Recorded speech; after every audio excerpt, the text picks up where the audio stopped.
tidak bagus, sampahnya banyak, atau mengambil air yang juga sebenarnya air dari masyarakat. Nah, ini menjadi kesadaran baru di dalam pariwisata. Kalau sebelumnya khusus untuk anak-anak muda misalnya yang penting Instagramable, kalau sekarang tidak cukup, harus dimulai dari tempat ini, baru dia masuk. Tempat ini sudah penuhi, baru bersaing lagi, makanannya enak tidak, Instagramable tidak. Ini yang dijual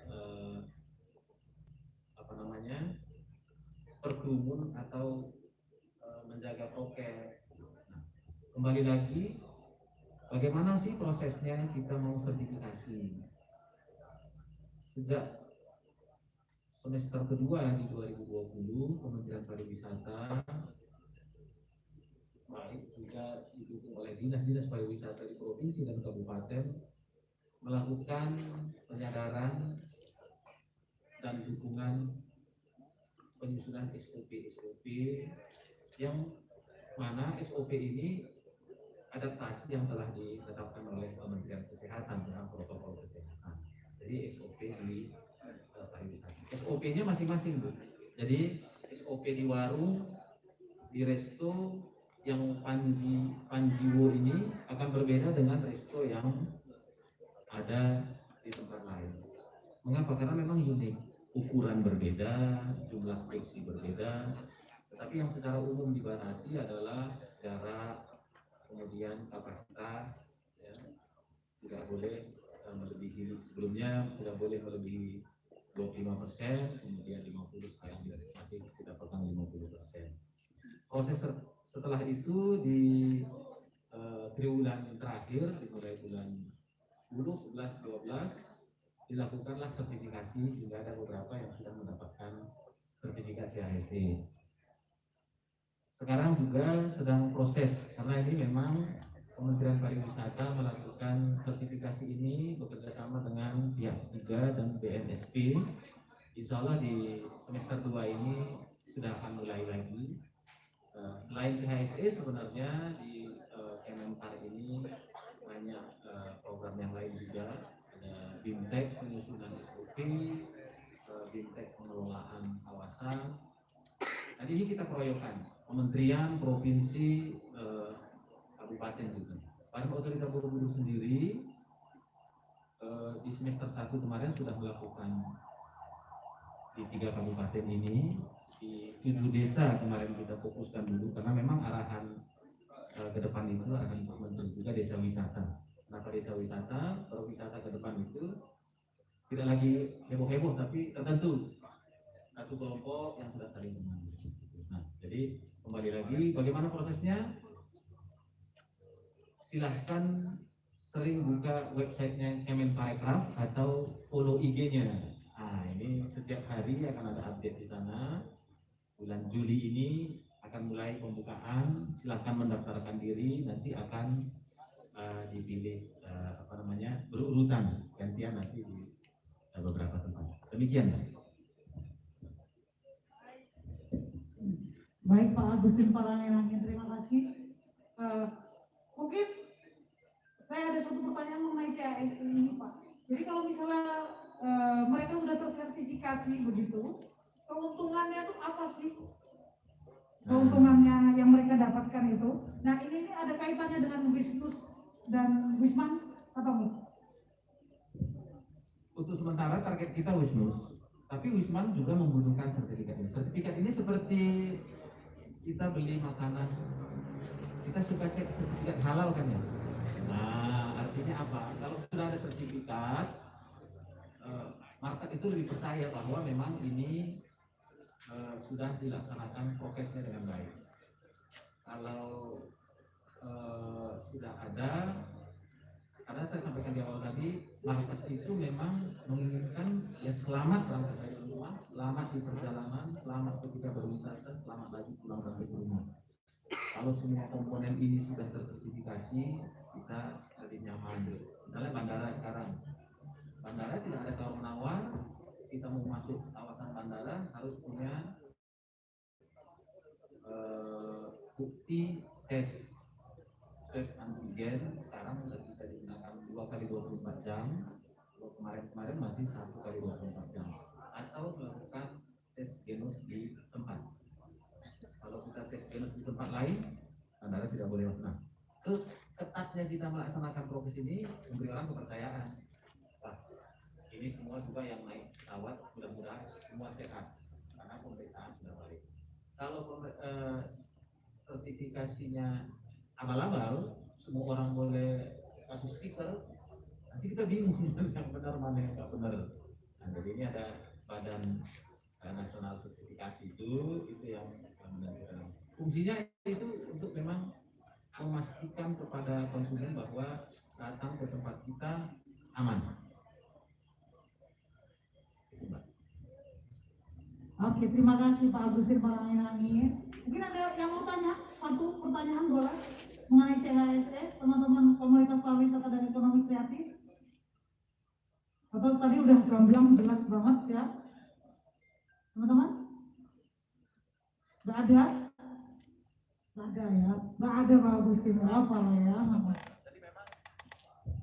Memang kampanye prokes ini kita harus terima kasih ke sekarang levelnya bukan lagi institusi, tapi orang per orang. Kita udah sekarang saling mengingatkan, kalau teman kita nggak fokus kita saling mengingatkan karena memang dan ini sangat membantu sekali mudah-mudahan.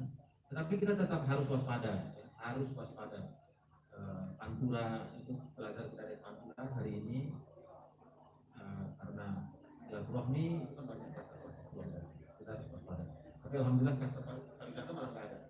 Dan alhamdulillah bukan berarti kita berharap ada. Alhamdulillah artinya sudah mulai ada kesadaran untuk prokes. Oke, belajar dari Pantura ya. Belajar dari Pantura dari goyang atau gimana Mbak? Yang Pantura ya.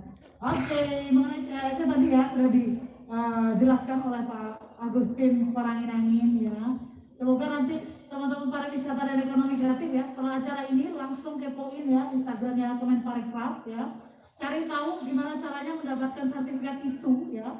Karena target kita itu di 2021 mungkin bisa dikoreksi Pak ya, 14 sampai 15 juta ya Pak ya, pelaku pariwisata dan ekonomi kreatif yang bisa tersertifikasi gitu ya. Oke teman-teman ya, selanjutnya saya mau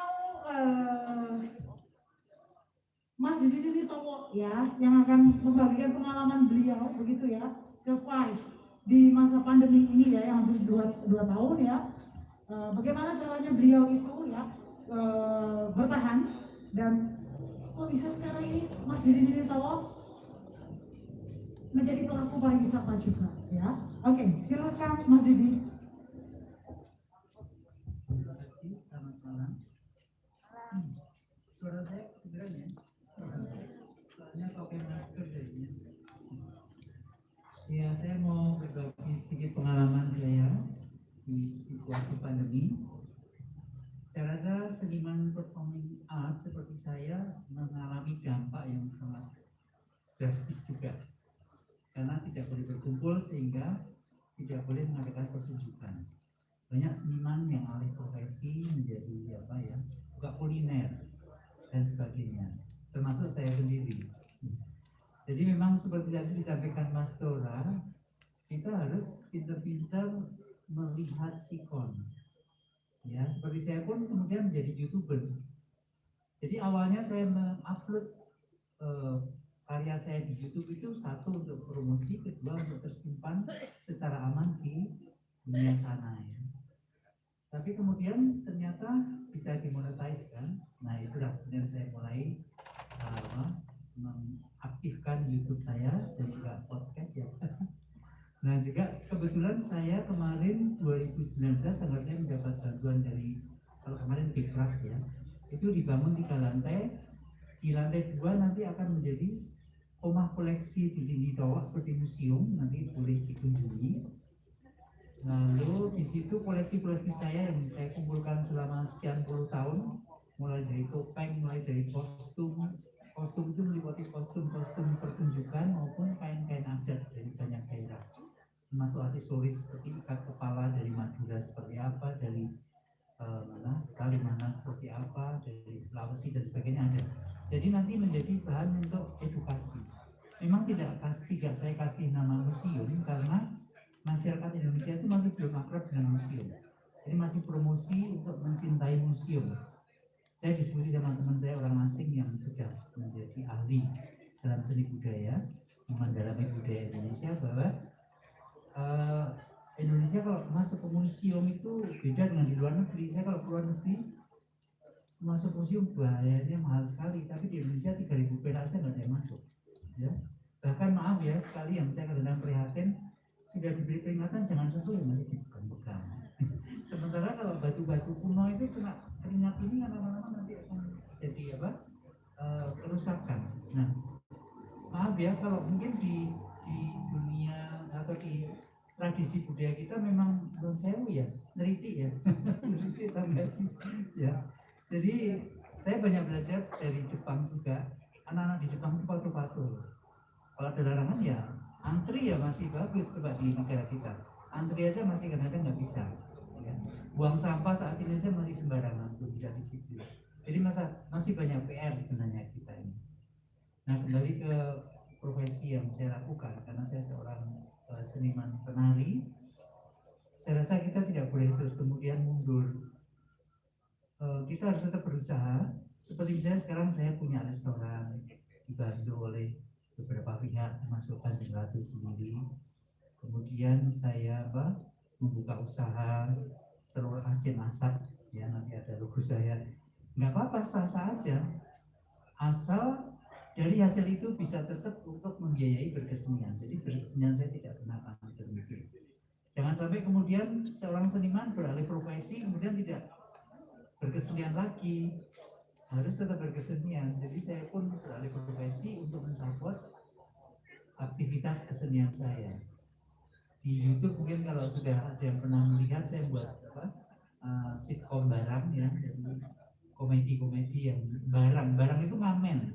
Karena ternyata anak-anak sekarang itu kata-kata barang banyak nggak paham, anak-anak milenial terutama. Setelah tahu baru barang itu ngamen ya. Jadi saya memang sengaja memberikan banyak walaupun kemasannya komedi tapi ada edukasi di situ. Itu yang kadang dilupakan. Sekarang banyak ya pada TikTokan, ya nggak apa-apa, sah-sah aja. Banyak menjadi YouTuber, tapi tolong menjadi YouTuber memberikan edukasi untuk masyarakat juga. Jadi ada manfaatnya. Tidak hanya sekedar ke toilet gitu, foto, masuk Instagram, kentut direkam, masuk Instagram. Tapi harus ada misi-misi yang bisa kita masukkan. Seperti kalau sekarang zamannya Instagram dan sebagainya itu, kalau kita selfie bisa untuk promosi pariwisata yang pasti. Nah, jadi pelaku-pelaku pariwisata akan terbantu dengan banyaknya promosi lewat aktivitas dari teman-teman milenial. Ya, jadi kurang lebih itu yang bisa saya sampaikan, Mbak. Nanti kalau kapan-kapan mau mampir di rumah koleksi di Indowo, boleh. Saya punya wayang kulit, wayang golek dari Jawa Barat saya ada, dari Jawa Tengah ada, Jawa Timur ada. Topeng-topeng itu mulai dari dalam negeri sampai topeng-topeng dari luar negeri saya punya. Jepang, India, Korea, Tibet saya punya topeng-topeng. Jadi kalau kalian ke rumah koleksi saya banyak sekali yang bisa kalian lihat. Bahkan topi yang ada burung cendrawasihnya yang asli itu saya masih punya. Sekarang nggak mungkin bawa cendrawasih dari Irian, tapi kalau dulu masih memungkinkan. Kemudian kemarin ada tamu melihat koleksi bulu merak. Saya punya koleksi bulu merak itu ratusan biji ya. Itu dikira plastik. Jadi ternyata dengan kemajuan zaman bulu merak itu banyak yang dibuat dari plastik. Jadi nggak ngerti yang nanti seperti apa. Kalau saya boleh untuk menyentuh sedikit, mereka heran sekali. Berarti saya sampai sedih juga ya. Ternyata anak-anak sekarang itu banyak sekali yang belum ngerti. Itu milik kita sendiri loh padahal. Tapi belum banyak yang mengerti. Jadi di sini satu hal yang saya pelajari bahwa edukasi lewat seni budaya itu penting. Ya supaya itu kaitannya dengan karakter building sebenarnya. Nah itu yang selalu saya sharingkan di seminar dan sebagainya. Ya Mbak, itu aja, terima kasih. Terima kasih, tepuk tangannya dong untuk Mas Dito ya, luar biasa ya, menginspirasi ya. Bisa pokoknya tuh kita tuh harus luas, fleksibel aja. Jualan telur asin oke, buka restoran oke, jadi YouTuber oke. Udah ada yang subscribe di YouTube-nya Kondisi ini tahu? Udah ya, oke. Sebelum ke narasumber berikutnya, saya mau buka sesi bertanya dulu ya, tanya, semoga dijawab ya. Jangan, kalau dijawab ya nggak apa-apa loh ya. Nanti buat siapa yang bertanya, akan ada satu merchandise dari Mitsubishi Drive Your Ambition ya, ada kopi, begitu ya. Siapa yang berani maju ke depan silakan tanya, yang ada kaitannya dengan pariwisata dan ekonomi kreatif ya. Masalah pribadi nggak usah tanyain ya di sini ya. Oke, maju Mas.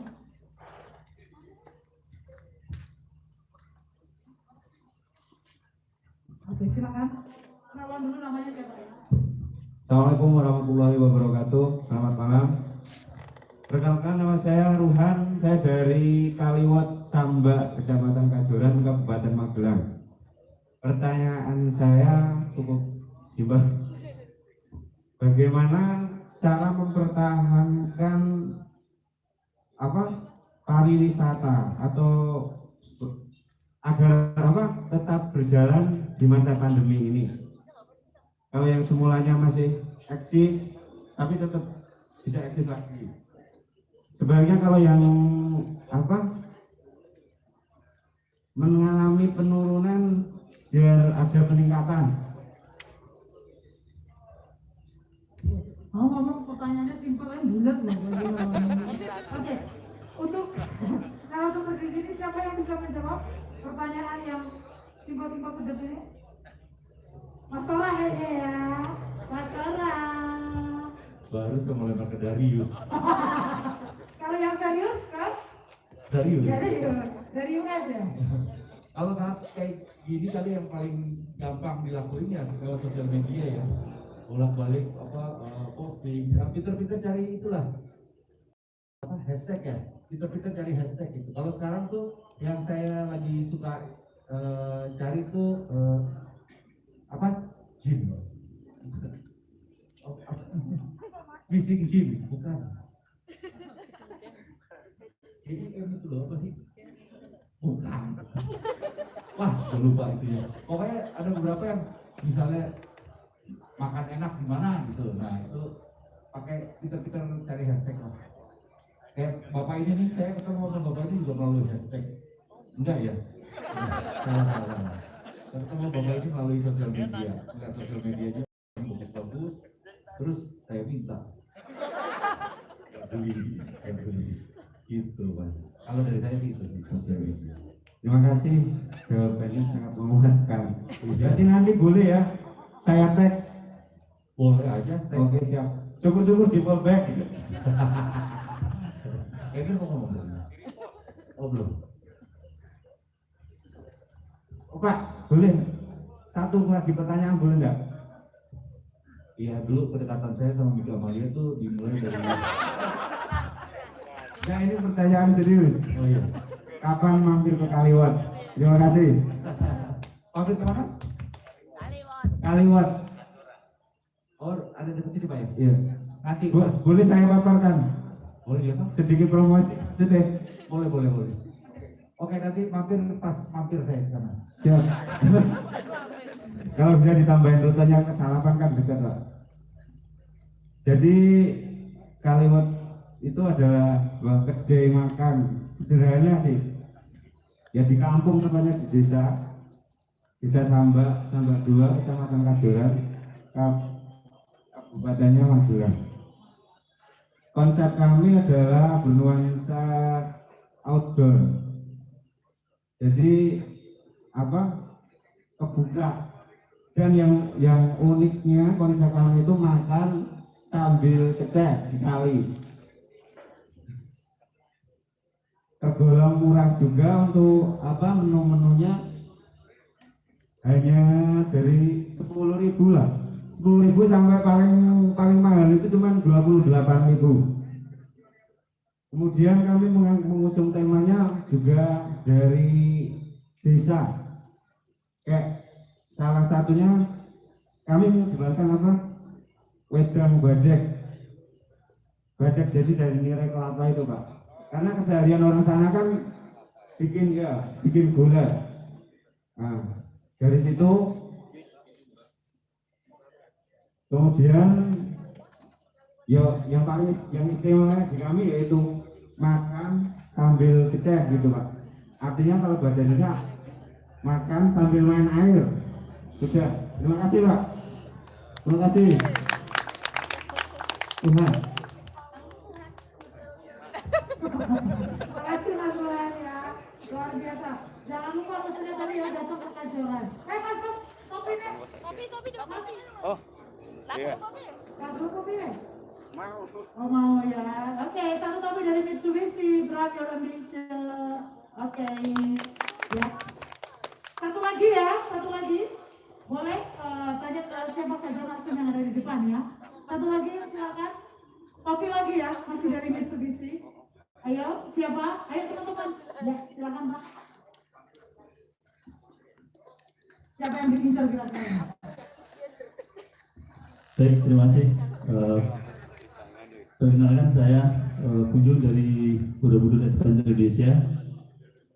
Kami ingin menanyakan kepada Pak Udin Perangangan ya mungkin ya. Jadi begini Pak, ini sedikit curhat ya Pak tentang kondisi pariwisata di kawasan strategis di Borobudur dan sekitarnya. Seperti yang sudah dilakukan beberapa waktu atau bulan yang lalu mungkin ya, kita sudah beberapa kali menemukan tempat-tempat melaksanakan CHSC sudah sangat bagus dan sudah selesai semua. Tetapi kendalanya adalah kita di lapangan sering menemukan banyak hal ketika sebenarnya CHS sudah selesai, tetapi kita pariwisata tidak bisa jalan sebut gitu Pak. Artinya harapan dari semua pelaku wisata yang ada di Kabupaten Magelang khususnya atau Borobudur dan sekitarnya, bahwasanya kita berharap ketika CHS sudah selesai, kita berharap banget semua destinasi wisata yang ada di kawasan Borobudur khususnya atau Kabupaten Magelang pada umumnya, berharap bisa dibuka semua destinasi itu bisa buka ketika ada sebuah kebijakan dari pemerintah, karena faktor COVID ini sungguh luar biasa. Kemarin kita CHSC sudah selesai tapi ada larangan dari pemerintah, seperti halnya terjadi kemarin terakhir di Kudus mungkin ya, di Jawa Tengah itu ada COVID yang red zone itu di Kudus. Tapi memang kami melihat di area tertentu atau wilayah tertentu, seperti contohnya di Kabupaten Magelang, tidak semuanya ada zona COVID yang signifikan gitu Pak.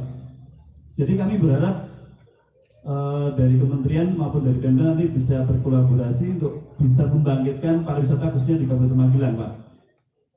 Karena kami sebagian besar pelaku wisata benar-benar down, ibaratnya di 2021 ini sangat terpuruk Pak.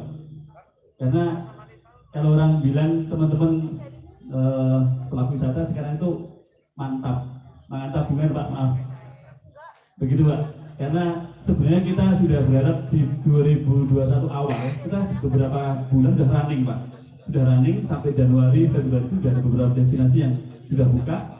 Kita sudah operasional, tetapi ada beberapa kasus COVID mungkin di daerah lain, tapi imbasnya bisa masuk ke kawasan strategis nasional seperti Candi Borobudur dan sekitarnya dan akhirnya tutup. Padahal tidak semua destinasi di tempat kami itu kena COVID dan sudah melaksanakan CHSC teman-teman di kawasan Magelang ini Pak. Destinasi sudah melaksanakan CHSC dengan baik.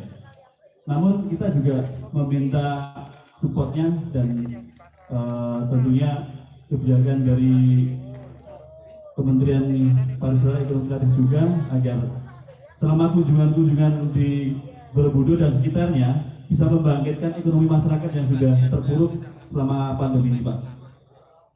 Untuk itu selanjutnya kami berharap sekali dengan terdongkraknya kehadiran teman-teman dari pusat atau kebijakan-kebijakan yang ada, kita bisa berharap lagi 2021 setelah Juni ini bisa bangkit lagi dan semoga COVID ini tidak terlalu menjustifikasi kepada para pelaku wisata seolah kita khususnya di adventure ya, kami dengan para pelaku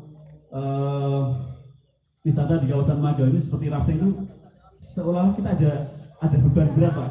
Contoh kasusnya begini, ada penekanan. Saya merasa ada penekanan ketika kebijakan itu benar-benar kita rasakan. Salah satu contoh kasusnya rafting ini Pak. Dulu kita satu kartu diisi maksimal 6 peserta plus 1 liver guide. Tetapi dengan muncul kebijakan ini ada satu kapal hanya diisi oleh 4 orang atau 4 peserta. Ini sebuah pukulan bagi kami Pak, karena harga akan pasti sangat berbeda sekali Pak. Jadi salah satu contoh seperti itu. Padahal kalau kita kaji, rafting adalah kegiatan outdoor. Outdoor benar-benar alam terbuka dan tidak dalam satu ruangan. Itu contoh kasusnya Pak. Apakah bisa direvisi tentang kebijakan? Bagi kami pelaku wisata di lapangan ini sangat terpukul Pak dengan kebijakan seperti itu. Untuk hal yang lain mungkin kami bisa masih mengikuti, tetapi untuk khusus rafting ini dan outbound pernah kita ada teguran karena ada kemuruan. Padahal kerumunan ya memang outdoor itu memang di luar Pak, ya ada dalam seperti pasar atau mall kita beda Pak. Soalnya kami benar-benar terpukul dengan kondisi COVID ini Pak. Mohon penjelasannya. Terima kasih. Selamat malam. Wassalamualaikum warahmatullahi wabarakatuh. Waktunya dulu ya Pak, terima kasih. Silakan. Agustin pertanyaannya. Terima kasih. Jadi memang khususnya yang wisata berbasis air ini agak terlambat juga memang diizinkan dari provinsi ya Pak ya yang mengatur. Dan salah satu tadi memang terkait pembatasan. Awalnya memang ada ide juga Mas, bagi yang satu keluarga mestinya kan bisa atau dia di rumah juga bareng-bareng. Tapi kadang-kadang menentukan regulasi ini kan khawatirnya nanti pas pelaksanaannya mereka tidak satu keluarga juga satu rumah. Tapi masukan ini akan kita diskusikan juga nanti ke provinsi. Sekarang di provinsi regulasinya terkait dengan usaha-usaha pemerintah ya, sejak di bulan kedua kemarin arahan Pak Menteri, makanya dipersering nih sekarang kementerian lembaga melakukan program kegiatan rapat-rapat diarahkan ke arah Borobudur. Di bulan Juli ini juga kita akan mengundang Pak Esko 1 Pak Bang dari kementerian lembaga untuk menginap di homestay di sekitar Borobudur, jadi tidak di hotel, di homestay kita sudah susun jadwalnya. Jadi nanti dari Kementerian PU, dari seluruh kementerian akan kita undang agar mereka merasakan bahwa homestay di daerah Borobudur ini pelayanannya tidak kalah dengan hotel. Hanya saja memang sebagaimana namanya homestay kita ada nilai bonusnya. Kita bisa ngobrol dengan pengelola, pemiliknya, kita bisa mendapatkan berita yang lain, atraksinya kita bisa berkumpul lagi. Jadi dari sisi pemerintah untuk memeriahkan itu mendorong untuk melakukan. Tetapi selain itu kita memang CHSE ini selalu kita kampanyekan. Yang lebih efektif memang selalu adalah kehadiran Mas Tora, Mas Darius. Kita tadi sertifikasi, kehadiran beliau ini memastikan sertifikat kita itu memang terimplementasi di lapangan. Jadi makanya Pak Menteri sekarang rajin loh, Pak Menteri 2 minggu sekali nih. Saya khawatir minggu depan Pak Menteri itu nggak pernah berjadwal. Tiba-tiba saya besok pagi mendarat ya, gitu. Kalau dulu Pak Menteri sebelumnya kita berdiskusi tanggal berapa kemana. Kalau Pak Menteri yang sekarang 2 hari yang lalu dengan Bang Darius juga ya. Nah jadi beliau 2 hari yang lalu itu dari Toba, 2 hari di Toba, mendarat di Kuala Namu, dari Serdang sampai ke Toba, menginap langsung ke Bali, dari Bali ke Bima. Jadi saya catat sejak dilantik Jumatannya di Jakarta mungkin nggak sampai 5 kali, lalu di daerah. Dan catatan kami kemarin sih beliau ngobrol kita akan ketemu katanya. Jadi kalau nggak minggu depan mungkin minggu depannya lagi akan ke Borobudur. Kehadiran beliau ini tentu untuk memastikan dan memeriahkan. Minggu lalu kita hubungan juga Citylink, jadi bersepeda dari Jogja ke Borobudur. Tapi memang masih dibatasi, tidak kita izinkan lebih dari 100. 2 minggu yang lalu kami juga dorong dari Malioboro ke Borobudur bersepeda. Alhamdulillah malam ini baiklah. Jadi memang ini pelan-pelan, tidak bisa setelah kita oke, kami sudah CHSE nih, kok belum pada datang nih, atau kok pemerintah masih tarik ulur. Nah, ini memang kegamangan tidak hanya di kita. Jadi kita jangan menganggap pemerintah kita aja yang paling gamang. Ini dunia gamang, buka tutup.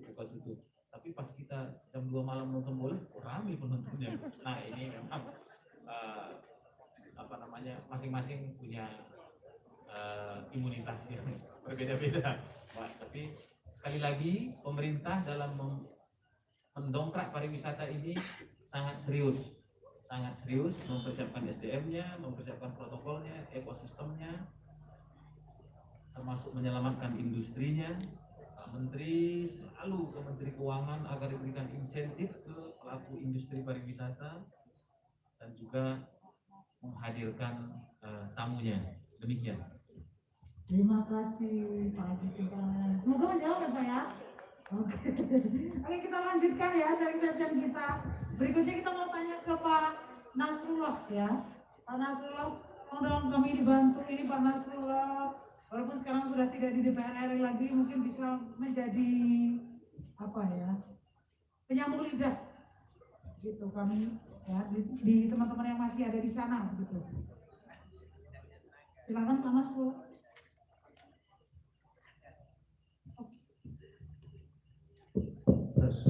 Oke, sudah.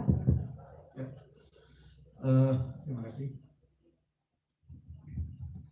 Jadi mungkin 4 bulan atau 5 bulan yang lalu tidak terbayangkan bahwa tempat ini itu sangat sepi sekali. Ya kan? Dulunya rame, kemudian begitu masuk pandemi COVID sepi. Jadi bahasa Jawanya itu suwung, kayak museum tadi kita masih ya. Memang agak aneh. Kemudian kebetulan yang punya teman saya sempat ngobrol dan sebagainya, ya udahlah kita bangkitkan. Sehingga untuk yang ketiga kalinya kita bikin event semacam ini sehingga cukup ramai. Yang pertama, kita tidak pernah menyangka dan menduga bahwa COVID ini memporak-porandakan. Jadi planning kita 2020 kita akan begini, kita akan begitu, 2021 kita akan mencapai ini, 2022 kita akan terbang ke langit dan sebagainya. Kita nggak pernah menduga. Ternyata dengan adanya COVID semua luluh lantak. Bukan hanya kita di Indonesia tapi juga di dunia internasional. Nggak pernah terbayangkan bandara yang biasa ramai tiba-tiba sepi nyenyet. Nah itu.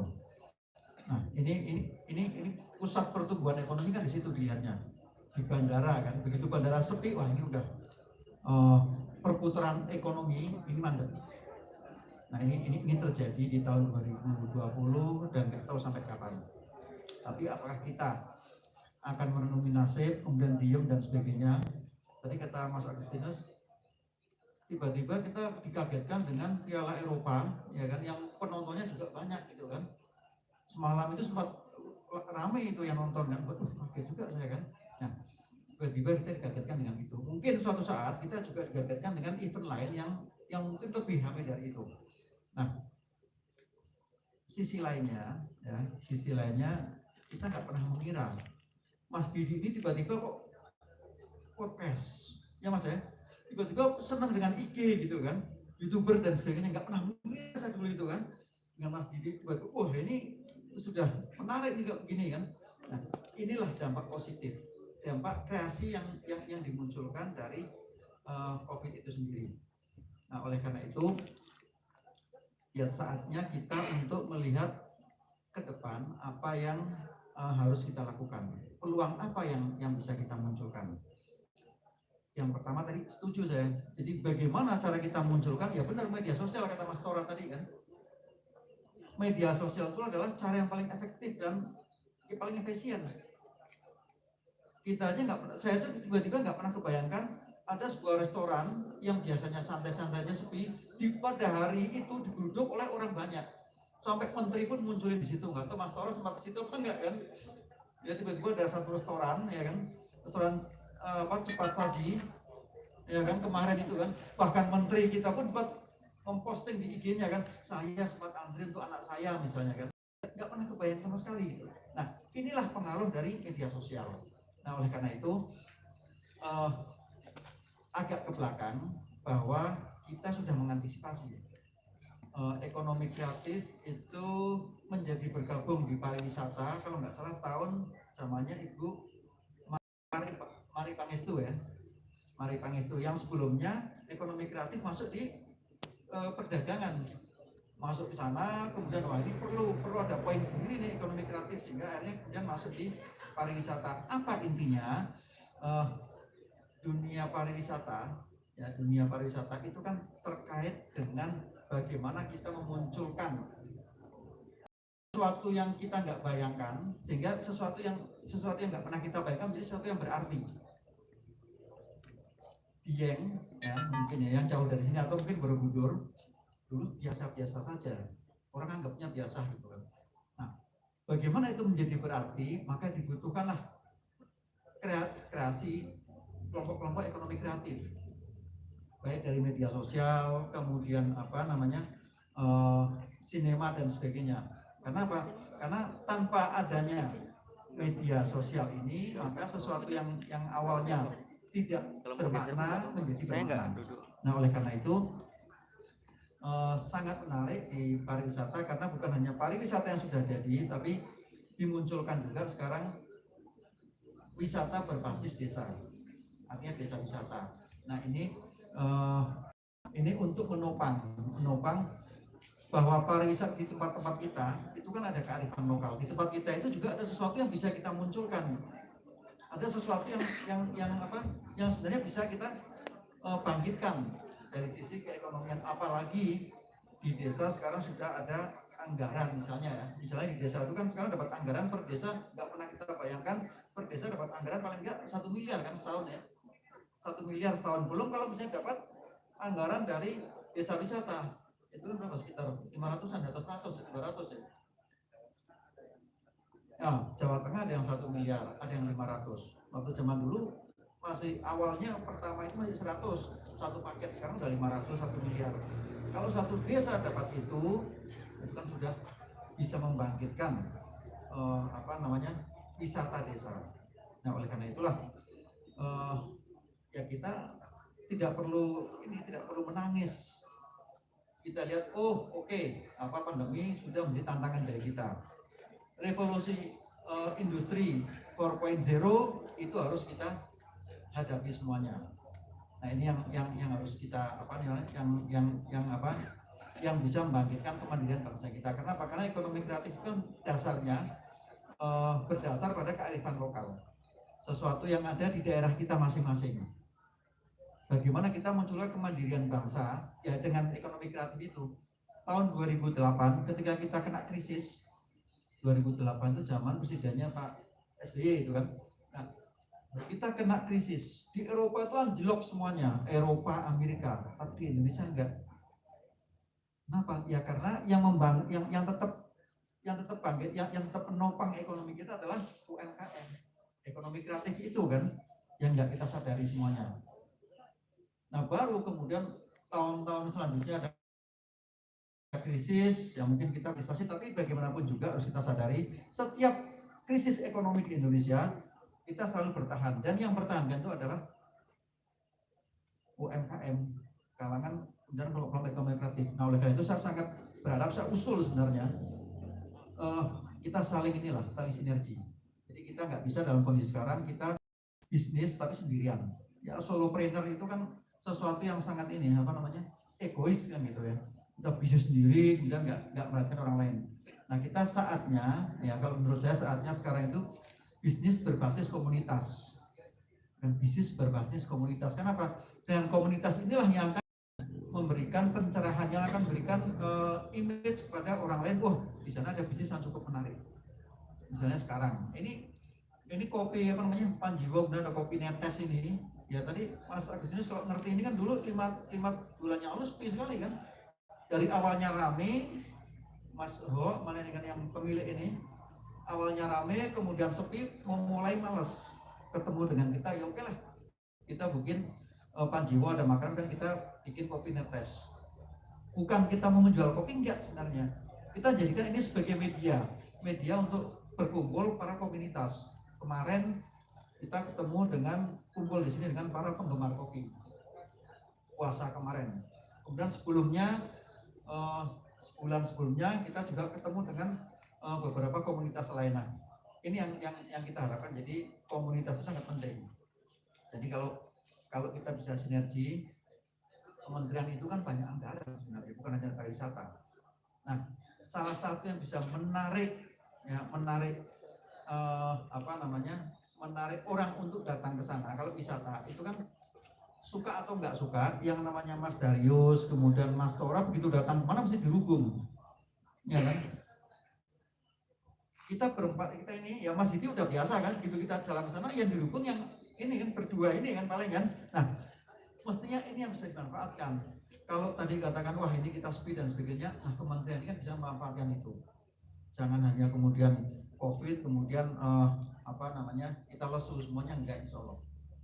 Jadi sinergi lah, komunitas selebriti ya, ini bisa kita tarik untuk kebaikan. Jadi kalau misalnya kehutanan, ya kan, banyak kebakaran dan sebagainya, udahlah kita tarik beberapa selebriti untuk mengiklankan itu kan, mestinya begitu.